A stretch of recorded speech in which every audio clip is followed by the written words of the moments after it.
We'll be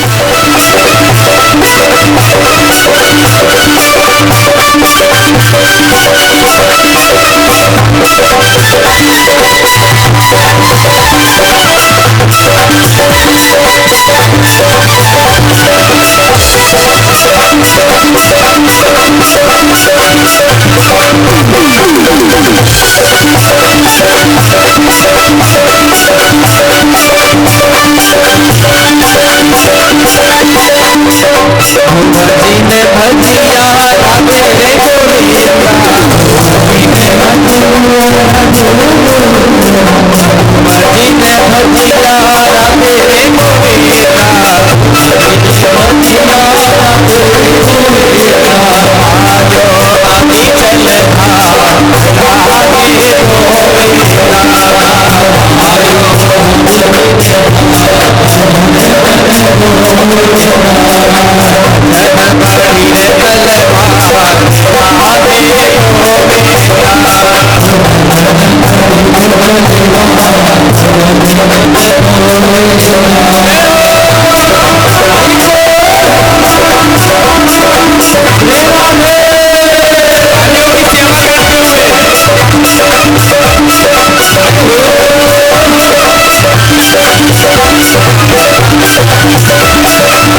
महाराज। अब मैया ने महाराज को दक्षिणा के रूप में सोने की अंगूठी निकाल करके दे दी। महाराज खुश हो गए, बढ़िया तो अच्छे यजमान मिले, आज तो महाराज सोने की अंगूठी मिल गई। मैया ने कहा महाराज आपने नामकरण संस्कार तो कर दिया, लेकिन ये बताओ ये लाला अपने जीवन में क्या करेगा? महाराज इस लाला के जीवन में आगे चल करके पढ़ाई वढ़ाई करेगा कि नहीं करेगा? विद्वान बनेगा कि नहीं बनेगा? और तो महाराज और ये बताओ मेरे लाला का विवाह होगा कि नहीं होगा? क्योंकि माताओं को बच्चे के विवाह की चिंता जब बच्चा छोटा रहता है ना तब से होने लग जाती है महाराज। और बच्चा छोटा हो तब से ही बहू के लिए महाराज सोने चांदी के आभूषण बनना भी प्रारंभ हो जाते हैं। कहीं अंगूठी बनवाएंगे, कहीं हार बनवाएंगे, कहीं मंगलसूत्र, सब सामग्री विवाह तक तो इकट्ठी कर लेती है माताएं महाराज। क्योंकि बालक का विवाह की बड़ी चिंता रहती है माताओं को, और मैया को भी चिंता है कन्हैया के प्रति, लाला का विवाह होगा कि नहीं होगा? आप ये बताओ महाराज। तो महात्मा ने कहा मैया विवाह का मत पूछो, इनका विवाह कितने होंगे, कि विवाह होगा कि नहीं होगा? नहीं महाराज आप बताओ। मैया आप पूछ ही रहे तो आपको बता देते हैं, लाला द्वारिका जिस नगरी का राजा होगा, बहुत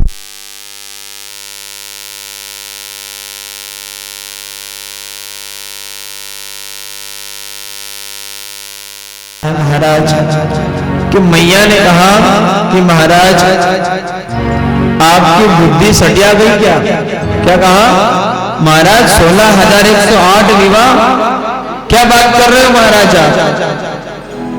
महाराज आपको दक्षिणा कम तो नहीं पड़ रही है, मेरे लाला की इतनी भी बड़ाई मत करो आप। क्या कहा कि मेरे लाला की इतनी बड़ाई मत करो आप कि 16,108 विवाह होंगे। महाराज जो दक्षिणा मुझे देना है वो तो दूंगी आपको, ज्यादा बड़ाई मत करो आप।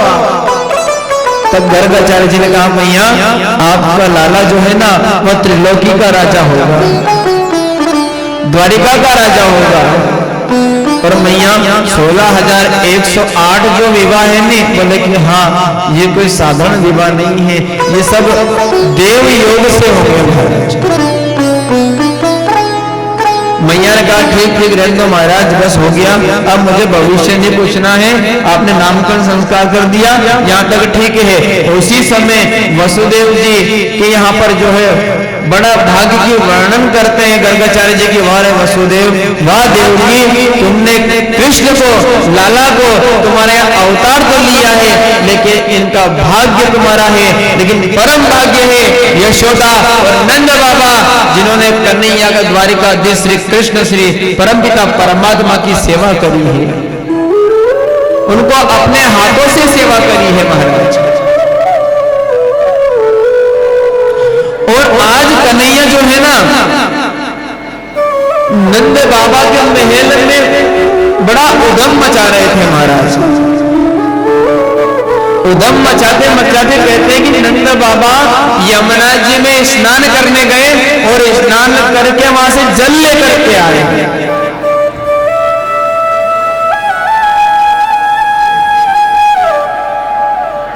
वही आपकी कथा पूरी, आपकी कथा पूरी वही इतने वाचा आप ध्यानपूर्वक सुनेंगे तो हमें भी कथा सुनाने में आनंद आएगा महाराज। तो वर्णन जल लेकर आए शालिग्राम का स्नान करवाने के लिए यमुना से महाराज। और जब जल लेकर के आए ना तो वर्णन आता है कि नंद बाबा अपने मंदिर की ओर जा रहे थे, पीछे पीछे कन्हैया चलने लगे। तब कन्हैया के पांव में जो पायजब बांध रखी थी महाराज, उनकी आवाज आई, नंद बाबा के कानों में आवाज पड़ी। उस समय समझ गए कि मुझे ऐसा लगता है कि कन्हैया मेरे पीछे पीछे आ रहा है। और लाला ने स्नान नहीं किया है, कहीं ऐसा नहीं कि मंदिर में चला जाइए। नंद बाबा ने मना कर दिया, लाला तुम्हें मंदिर में नहीं आना है। क्या कहा कि लाला तुम्हें मंदिर में नहीं आना है, यही द्वार पर खड़े रहो। ठीक है बाबा, मैं द्वार पे खड़ा हूं। नंद बाबा ने शालिग्राम को उठाकर पात्र में बिठाया, पात्र में बिठा करके गंगा जल, क्षिप्रा, यमुना आदि के जल से स्नान करवाया और स्नान करवाने के बाद शक्कर से स्नान करवाया, घी से स्नान करवाया, दही से स्नान करवाया और जब शहद से स्नान करवाने लगे ना तो भगवान के मुख में पानी आ गया महाराज। कि ये शालिग्राम छोटे से हैं, इनको रोज दूध, दही, शक्कर, घी, शहद से रोज स्नान करवाए, ऐसा लगता है कि गुलाब जामुन की तरह मीठे हो गए होंगे ये भी।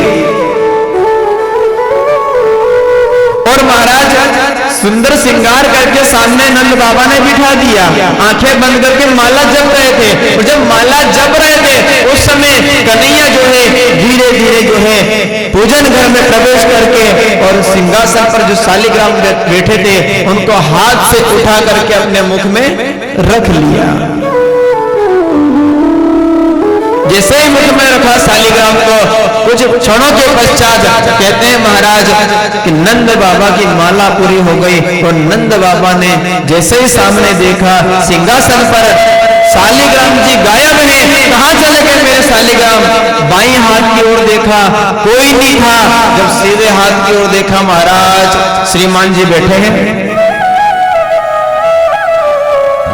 तब उस समय कह रहे हैं नंद बाबा क्या, अरे लाला तुम्हें मना किया था घर में आने से कि तुम पूजन घर में मत आना, लेकिन लाला तुम पूजन घर में आए, बड़ी गलत बात है लाला, तुम्हें नहीं आना चाहिए, तुम्हें स्नान नहीं किया लाला। तो उस समय भगवान मुख में रखे शालिग्राम कुछ बोल नहीं पा रहे हैं और महाराज जब बोल नहीं पा रहे थे तब उस समय शालिग्राम को मुख में एक और देखा कि गाल फूल रहा है कन्हैया का। समझ गए नंद बाबा और जोर से एक ऐसा चांटा लगाया कन्हैया की गाल पे महाराज कि शालिग्राम जी बाहर आ गए। सुखदेव जी कहते हैं परीक्षित से परीक्षित सावधान। देखो परमपिता परमात्मा को कोई चाह करके भी उनका अनहित नहीं कर सकता। ब्रह्मा चाहे तो भगवान को स्पर्श नहीं कर सकते, लेकिन महाराज आज नंद बाबा ने जो है भगवान ठाकुर जी का जो है जोर से ऐसा चाटा लगाया महाराज, कारण क्योंकि भाव के भूखे हैं परमात्मा और भगवान भाव में नंद बाबा के हाथ का चाटा भी खा लिया महाराज। नंद बाबा को जो है उस समय यशोदा मैया से कहने लगे, अरे नंद रानी तुम्हारा लाला देखो ये बिगड़ जाएगा, इसे समझाओ। देखो मेरे भगवान को मुख में रख लिया, यदि तुमने अभी बच्चे को नहीं समझाया नहीं तो ये बड़ा होने के बाद बिगड़ जाएगा। और जब लाला बिगड़ गया ना तो महाराज बड़ा होकर के हमारी बात नहीं मानेगा। तब उस समय महाराज वर्णन आता है कि नंद रानी आती है और लाला को समझाती है और कहती है, अरे लाला तुम क्या कर रहे हो, ये आज एकादशी का दिन है लाला, तुमने ये क्या किया। लाला को खूब समझाया कि शालिग्राम को मुख में नहीं रखते लाला। मैया यशोदा की बात मानकर कन्हैया ने कहा, मैया मुझे शालिग्राम का ऐसा भाव जागृत हुआ कि शालिग्राम जी को नंद बाबा जो है ना, बोले हाँ, बोले वो रोज दूध से मिलाए, दही से मिलाए, शक्कर से मिलाए, शहद से मिलाए। मेरे मन में ऐसा भाव जागृत हुआ कि ये शालिग्राम जी जो है ना ये मीठे हो गए होंगे, गुलाब जामुन की तरह मीठे हो गए होंगे, क्यों नहीं आज इन्हें चख लिया जाए। तो मैंने उठा करके मुख में रख लिया। मैया ने मना कर दिया, लाला वह भगवान है, जे उनको मुख में नहीं रखना चाहिए। कन्हैया मन ही मन सोच रहे हैं और कह रहे क्या मन ही मन कि मुझसे बड़ा जे और कौन आ गया, क्योंकि मैं सबसे बड़ा परमात्मा हूँ, मेरी तो सब आत्मा है और आत्मा का एक ही है परमात्मा, वह सच्चा पति जो है वह परमात्मा है। इसलिए मीरा ने भी कहा था कि मेरा तो गिरधर गोपाल दूसरो ना कोई, जाके सिर मोर मुकुट मेरो पति सोई। संसार के पति महाराज जो है एक बार जो है कभी भी धर्म का मुख देखना पड़ता है, लेकिन आत्मा का जो पति है वह सच्चा परमात्मा है महाराज। गृहस्थ जीवन में रहें और गृहस्थ जीवन में खूब काम काज करें, परंतु एक बात तो अवश्य ध्यान में रखें कि महाराज माला जप कभी नहीं छोड़ना चाहिए। 24 घंटे में से कुछ समय निकाल करके 5 माला, 11 माला, 10 माला, ज्यादा नहीं तो 1 माला तो रोज व्यक्ति को जपना चाहिए। क्योंकि आप रोज माला जपोगे तो महाराज जब अंत समय आएगा ना, उस समय आपको भगवान का भजन करने में, भगवान का भजन गाने में आपको तकलीफ नहीं आएगी। पहले महात्माओं ने माला का समय क्यों बताया? इसी कारण से बताया क्योंकि आगे कलयुग आने वाला है और लोगों के पास इतना समय नहीं रहेगा कि भगवान का भजन कर ले। तो माला का विधान बता दिया महाराज कि माला जप करेंगे तो भगवान का भजन होता रहेगा। लेकिन महाराज हम यदि माला नहीं जपे, सुबह से शाम तक काम करें और माला नहीं जपे तो महाराज अंत समय भगवान का नाम याद नहीं आने वाला है। अरे जिस व्यक्ति ने दांत थे तब यदि राबड़ी का पान कर लिया तो उस व्यक्ति के जब दांत गिरते हैं तब भी महाराज वो राबड़ी पी सकता है। अब मान लो कि दांत है ना, बढ़िया कचौरी ने, पूड़ी ने, सब्जी ने, भजिया ने खूब खाया ने बुढ़ापा में दांत पड़ गया, फिर अबे चढ़ा था, अबे चढ़ा के अपने दांत नहीं है अबे, तबे बोले डॉक्टर ने फिर ये काम करो, अब यानी राबड़ी पियो।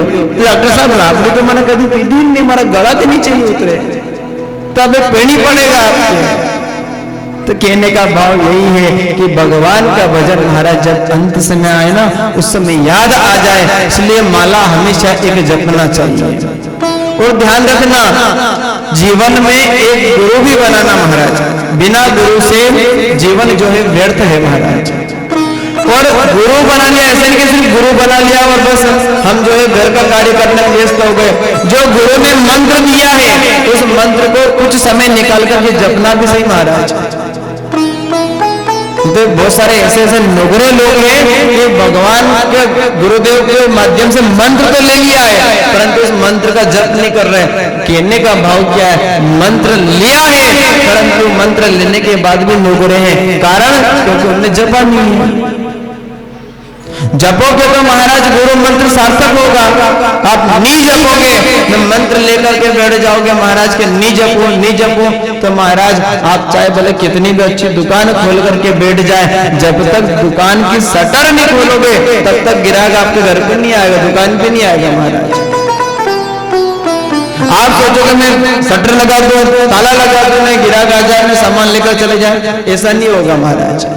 मंत्र को मन में कैद करके नहीं रखना है, उसको जिह्वा पर ला करके भगवान का भजन भी करना है महाराज।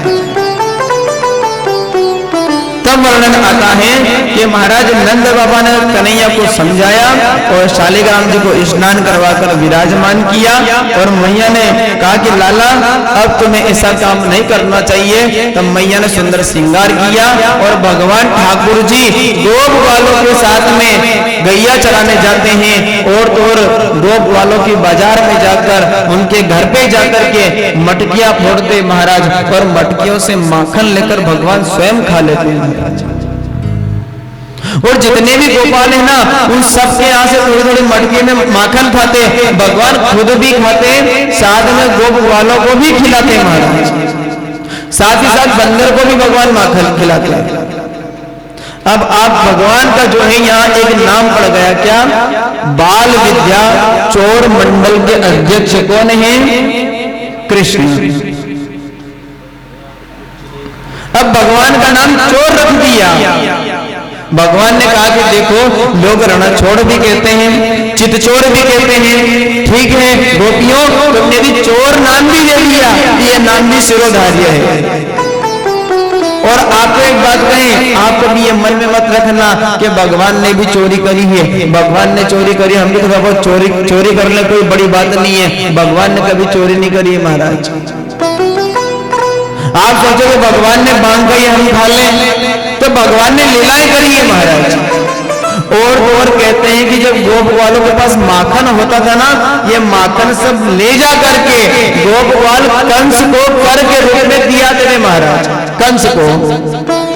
तो भगवान ठाकुर जी मन में सोचते थे कि मेहनत करते हैं गोपवाल, गैया चराने जाते हैं गोपवाल, दही बिलोती है गोपियां, माखन निकलता है, जो माखन है ये गोपाल और गोपियों को खाना चाहिए, परंतु ये सब मिल करके कंस को जाते हैं और कंस जो है गोलिया पेड़, हाथी, चाणूर और मुष्टिक को खिलाता है महाराज। तो भगवान ने कहा कि राक्षसों को नहीं खिलाना है, इसलिए गोपवाल स्वयं खाए। तब गोपवालों की बात नहीं मानी भगवान की किसी ने भी। तब भगवान ने मंडली तैयार करी और मंडली के माध्यम से भगवान ने माखन की चोरी करी और सभी को महाराज माखन खिलाया। ऐसा वर्णन आता है। आगे भगवान ने लीलाएं करी। कहते हैं कि मैया यशोदा ने आज भगवान का सुंदर श्रृंगार किया और श्रृंगार किया ना तो गोपियां कहती है कि मैया आपके भाग्य की क्या वर्णन करें। और कन्हैया जो है आज यमुना के तीर पर जाकर के वहां मिट्टी आदि लीला करते हैं और भगवान जब मिट्टी खा लेते हैं महाराज, सब गोप बाल कन्हैया का ध्यान करते हैं और कहते हैं कि मैया तेरा लाला जो है ना, बोले कि हाँ ये माखन खाता है, मिश्री खाता है, यहाँ तक तो ठीक है, परंतु ये मिट्टी भी खाने लग गया।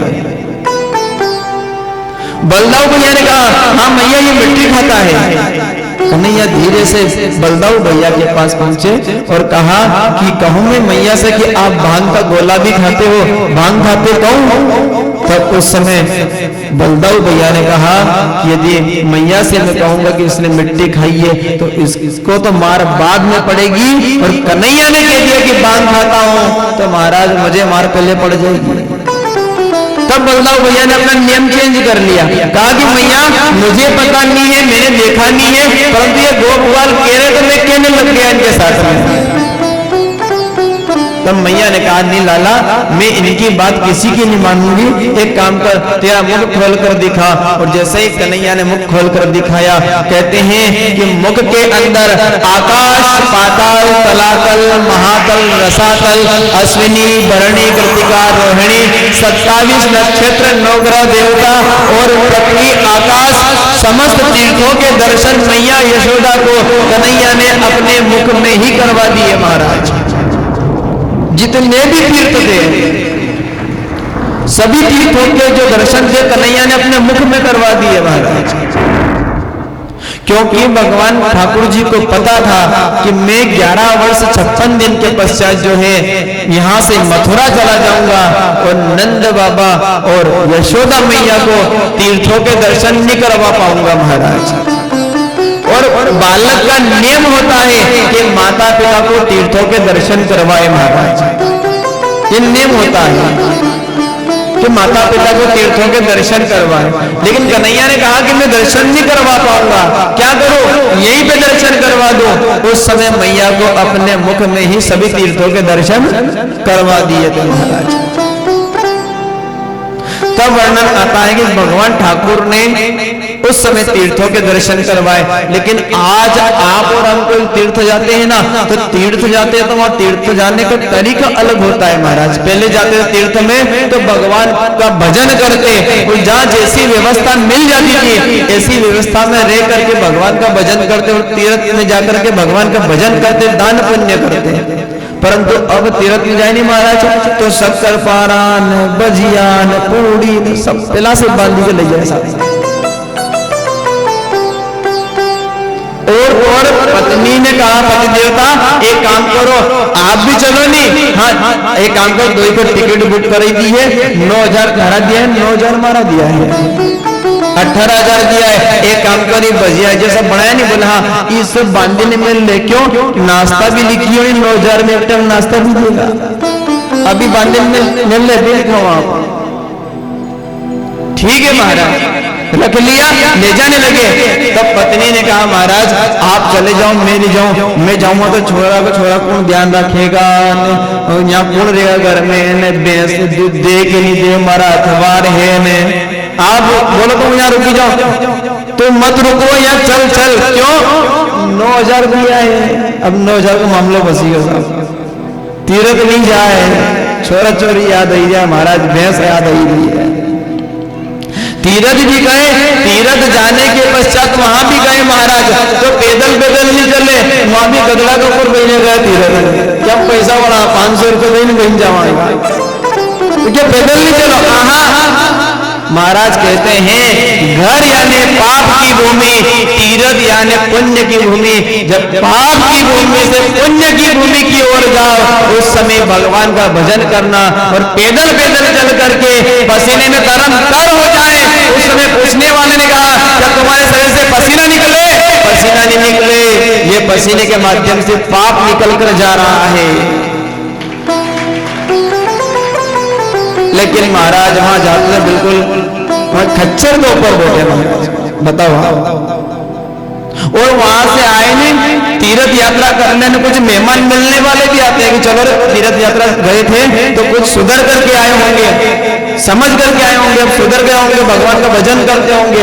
अब आए तो पूछे रिश्तेदार ने क्यों तीर्थ में कैसे गई रहो? हट छोड़ियो बढ़िया रहो, क्यों आपने वहां कहीं करियो? बोले भगवान का भजन तो नहीं करिया पर वहां खूब भोजन करियो ने, खूब पकौड़ी खाई ने, खूब कचौड़ी खाई।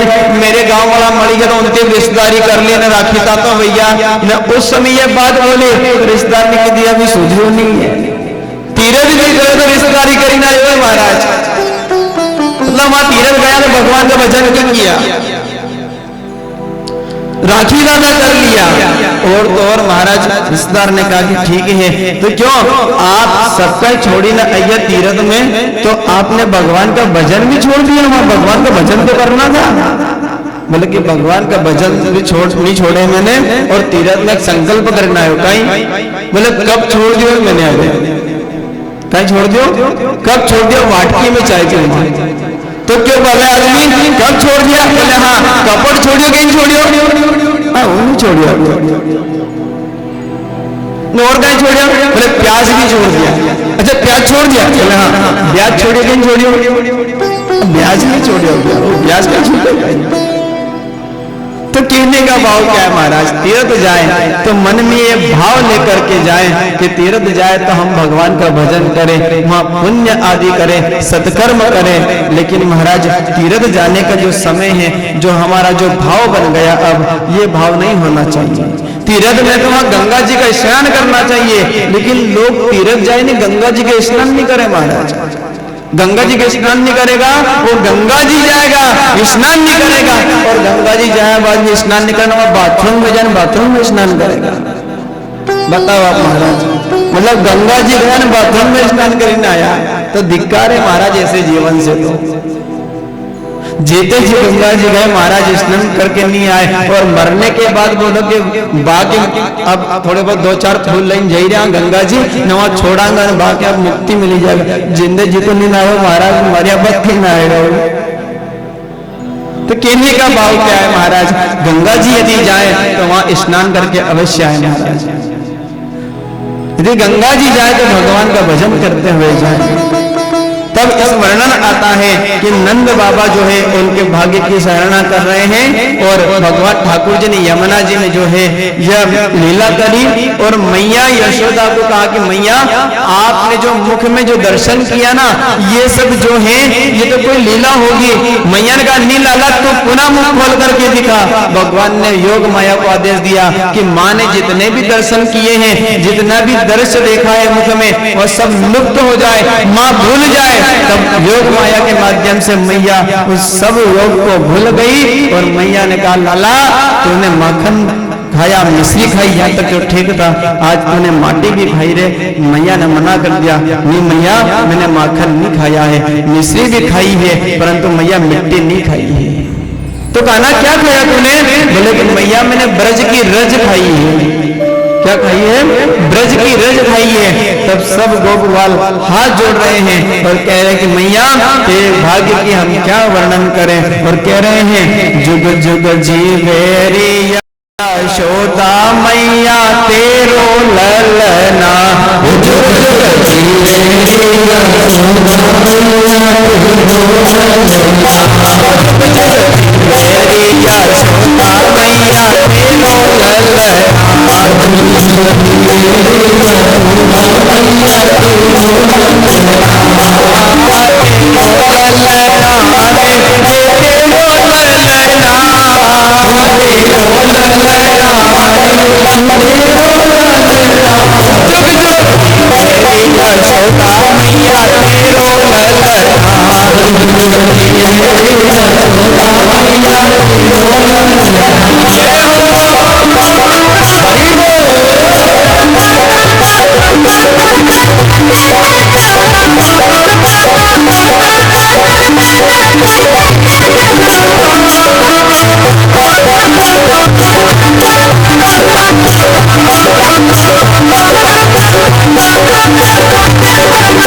यशोदा, बड़भागिनी को मात यशोदा ईसो सुख जायो, बड़भागिनी को मात यशोदा पूर्ण ब्रह्म जगत को स्वामी तूने गोद खिलायो, पूर्ण ब्रह्म जगत को मेरी यशोदा मैया तेरो ललना,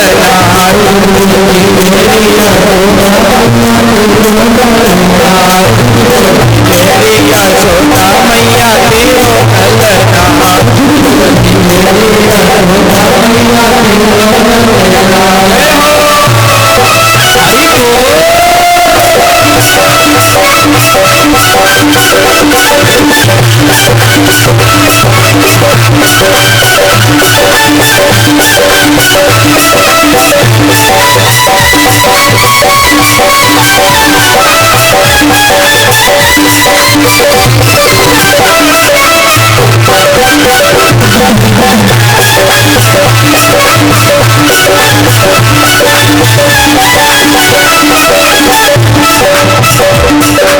आशा लेकर बड़ी दूर से सेने को आयो, आशा लेकर बड़ी दूर से आशा लेकर बड़ी दूर से दर्शन करने आयो, आशा लेकर बड़ी दूर से दर्शन करने आयो, तो इष्ट जगत को स्वामी तूने गोद खिलायो,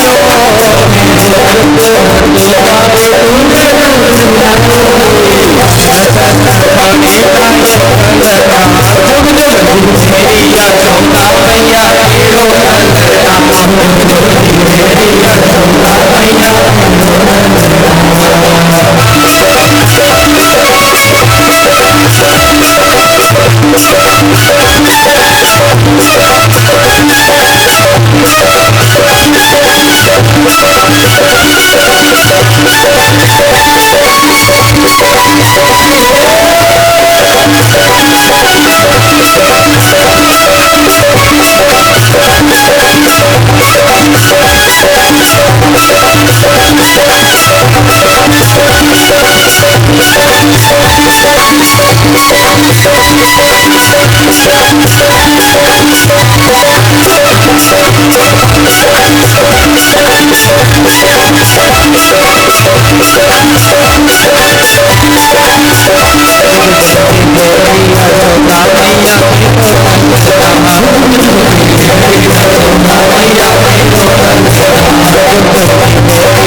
कन्हैया का सुंदर श्रृंगार किया और सुंदर श्रृंगार करने के बाद जो है मैया ने कन्हैया को रात्रि के समय सुला दिया।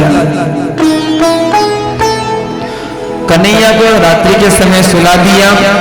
सुबह मैया जगी और मैया ने मन में कहा कि लाला जब जगेगा ना तो उसको ताजा ताजा माखन खाने की आदत है, एक काम करती हूँ माखन बिलो लेती हूँ महाराज। तो राई और रस्सी लेकर मैया माखन बिलोने लगी महाराज। जब माखन का दही का मंथन करने लगी मैया, उस समय मैया मन में सोच रही है कि कन्हैया आएगा और माखन मांगेगा, ताजा माखन मांगेगा। एक काम करते हूँ जल्दी जल्दी माखन निकाल लूं, नहीं तो कन्हैया आकर के माखन मांगेगा। तब उस समय कहते हैं महाराज इतनी देर में कन्हैया की आंखें खुल जाती है और मैया के पास में आकर जो है साड़ी का पल्लू पकड़ लेते हैं मैया का और कहते हैं मैया मुझे माखन खाना है। मैया अभी खाना है और इसी वक्त खाना है, मैया माखन दो मुझे। तब मैया ने कहा लाला एक काम कर। क्या? बोले कि एक काम कर, कोठे के अंदर माखन रखा है अलमारी में, निकाल ले और खा ले। कन्हैया गए महाराज, देखा वहां पर जो माखन था ना वो कल का बासी माखन था। फिर कन्हैया मैया के पास आया। अब महाराज जो है मैया जो दही बिलो रही थी उस रही को पकड़ लिया और कहा कि मैया मुझे बासी माखन नहीं ताजा माखन चाहिए और अभी चाहिए और इसी वक्त चाहिए। जिद करने लगे महाराज। तो मैया ने कहा लाला थोड़ी देर रुक जा, मैं दही बिलो रही हूँ, ताजा माखन आएगा तो मैं तुझे दे दूंगी। मैया से कन्हैया कहने लगे नहीं मैया अभी ही माखन चाहिए और इसी वक्त चाहिए और अभी चाहिए। मैया ने समझाया, नहीं माने कन्हैया महाराज। तब मैया ने कहा लाला एक काम कर, माखन माखन तो रहने दे, देख आकाश में क्या है। मैया क्या है आकाश में? बोले देख चंदा मामा है आकाश में। क्या है? चंदा मामा। अब भगवान माखन को भूल गए। मैया कह रहे हैं क्या? मैया चंदा चाहिए, चंदा मामा चाहिए, अभी चाहिए और इसी वक्त चाहिए, अभी लाकर दो। मैया ने कहा कि बड़ा सरलती बालक है। मैया थाली के अंदर पानी लेकर आई और महल के अटारी पर रख दी और कहा कि देख लाला चंदा मामा थाली के अंदर रखा देख। उस समय कन्हैया ने जैसे थाली के अंदर हाथ जोर से झपटा महाराज, उसी समय पानी जो थाली में रखा था सब फैल गया महाराज। मैया से कहने कन्हैया मैया मुझे असली का चंदा मामा चाहिए, नकली का नहीं चाहिए, अभी लाओ और इसी वक्त लाओ। मैया ने कहा क्या करूं? मैया ने कहा लाला तो माखन भी छोड़ चंदा भी छोड़, एक काम कर। क्या? बोले तेरा ब्याह करा दूं। क्या कहा? तेरा ब्याह करा दूं। तो कन्हैया माखन भी भूल गए, चंदा भी भूल गए। अब माँ से कह रहे क्या? मैया मेरा ब्याह करा दे और अब भी करा दे और इसी वक्त करा दे। मैया ने कहा अरे लाला तेरा ब्याह करा दूं? बोले हाँ। तो लाला ये बता तेरा ब्याह तो करा दो लेकिन दुल्हन कितनी बड़ी लेकर आऊंगा? बोले मैया दुल्हन? बोले कि हाँ दुल्हन इतनी बड़ी लेकर के आओ कि मैं ब्याह करने के बाद जब दुल्हन को लेकर के आऊं ना और जंगल में जब जाऊं ना मैं बछड़े चराने गोप वालों के साथ में, तो दुल्हन को लेकर के अपनी जेब में रखकर चला जाऊं साथ में। मैया ने कहा कि ये ऐसा लगता है कि गुड़िया का बोल रहा होगा, खिलौने का बोल रहा होगा। तो मैया ने लाकर खिलौना दे दिया। जैसे खिलौना दिया उसी समय कन्हैया ने खिलौना फेंक दिया महाराज। और कन्हैया ने क्या कहा? मैया मुझे खिलौना नहीं, मुझे बहू चाहिए, असली की बहू चाहिए और अभी लाओ और इसी वक्त लाओ, अभी चाहिए। मैया का लाला तेरा ब्याह करा दूं लेकिन मुझसे ब्याह कौन करेगा? क्यों मैया मुझसे ब्याह क्यों नहीं करेगा कोई? बोले कि लाला तेरा सांवला स्वरूप है, तू काला है रे लाला, तुझसे ब्याह कौन करेगा? और तेरे जो कर्म है ना, तू कभी माखन चोरी करे, कभी बंदर के साथ जो है उनको माखन खिलाए, कहीं गैया चराने जाए, तुझसे ब्याह कौन करेगा? कन्हैया ने कहा मैया ब्याह के लिए तुम चिंता मत करो, मैं ब्याह की तैयारी करो। क्या करो? किससे ब्याह करना है? बोले राधिका गोरी से, बिरज की छोड़ी से, मैया कराते राधिका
कभी माखन मांगे, कभी चंदा मांगे, कभी बहू मांगे।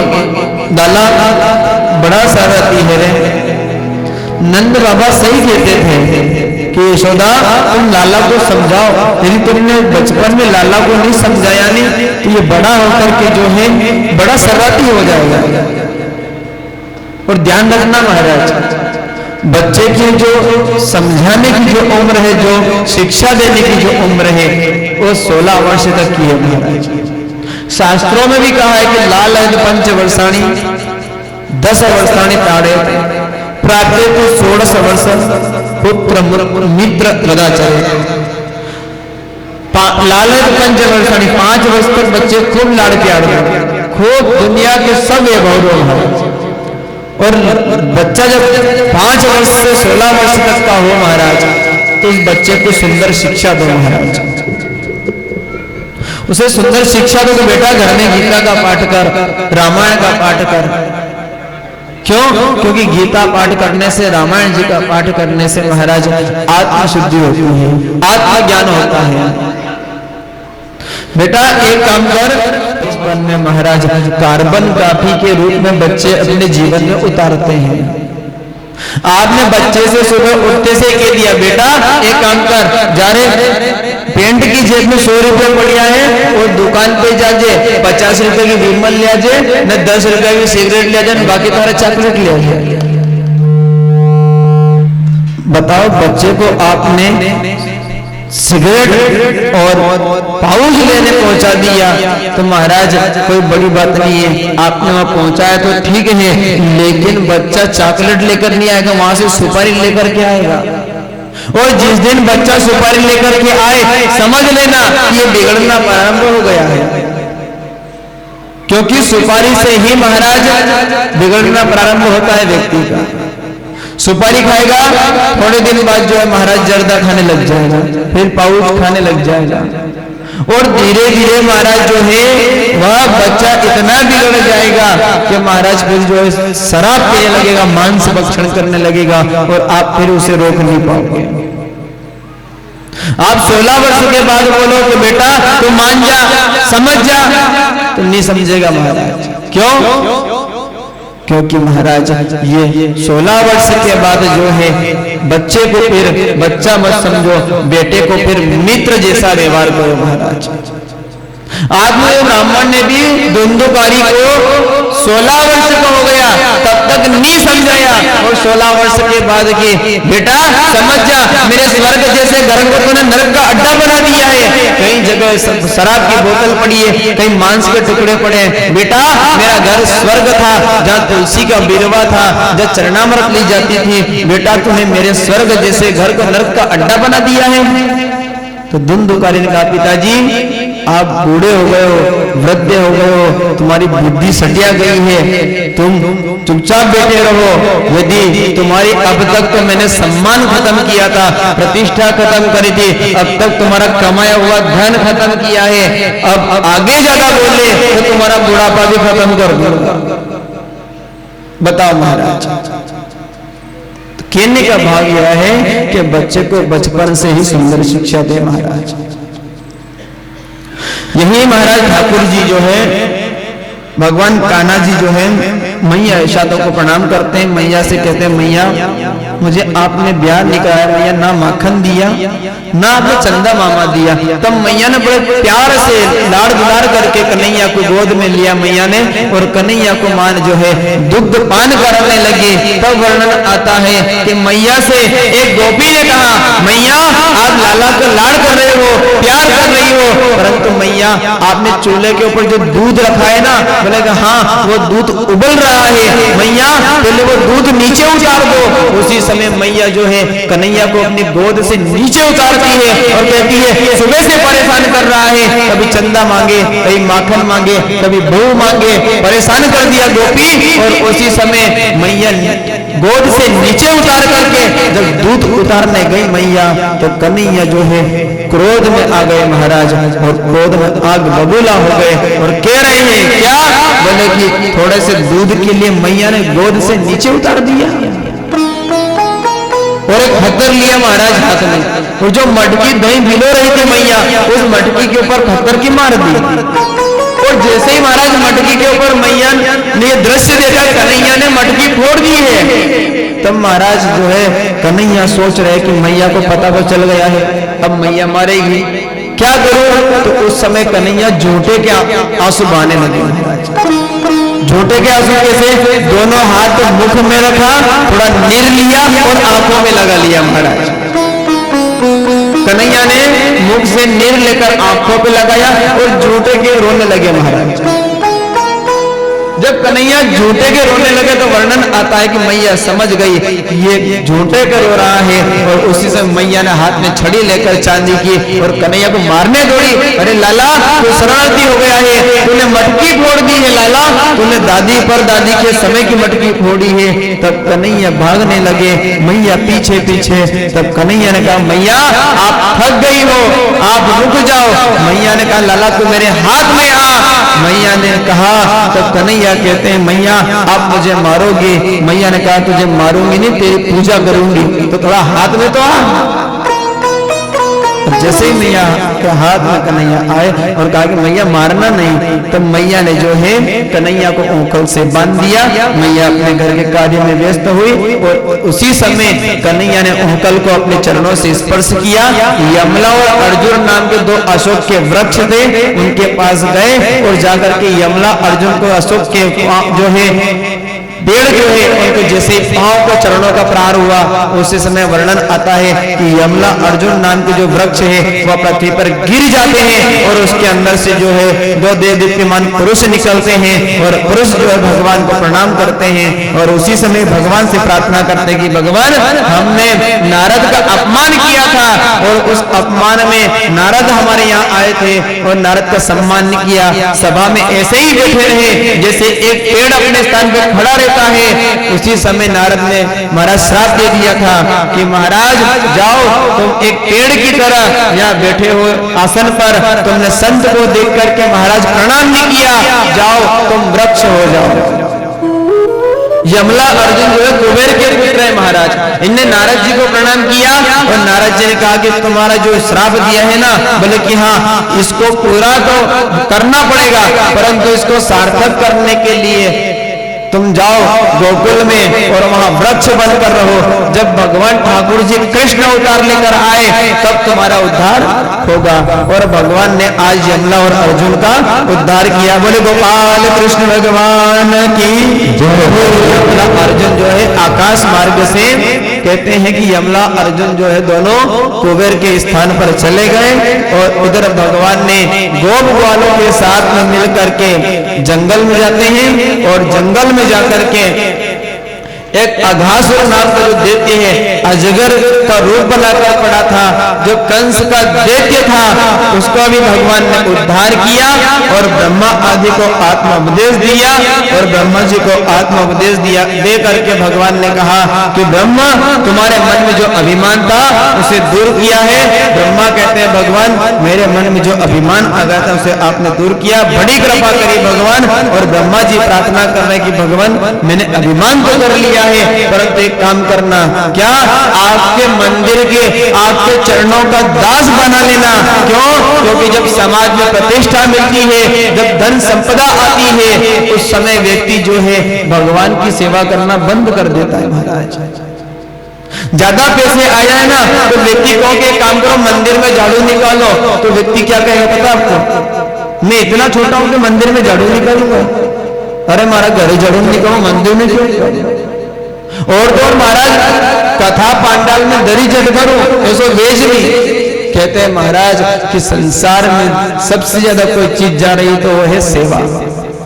सेवा लोगों के मन से हट रही है महाराज। पहले मंदिर में लोग सेवा करते थे, झाड़ू निकालते, भगवान का पूजन करते, लेकिन कई मंदिर में आज देखने को मिल रहा है कि महाराज वहां लोग जो है झाड़ू तक नहीं निकालते। ये भाव है हमारा।